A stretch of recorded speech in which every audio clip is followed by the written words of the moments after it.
Panolti, no toca Agustín. Hoy volvemos con una nueva entrega de la guía para hablar mexicano o náhuatl para los Coyo. Esta vez con vocabulario para saludar. ¿Quieres solo decir hola? Intenta con un panolti. ¿Es de mañana todavía? Prueba con tlanesi. ¿Te interesa saber cómo está la otra persona? Pregúntale, kentinemi. ¿Te lo han preguntado a ti? Puedes contestarle, ¿cuali? Bien. Ahmo cuali. Mal.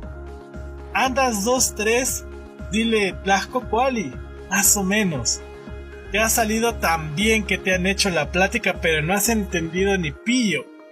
Dile, manestlahpopolwi, ahmoni nahuatlahtoa. Y como pilón, quieres sonar más coloquial y decir, ok, o está bueno, pero sonando como todo un conocedor del náhuatl, di, ¿cuál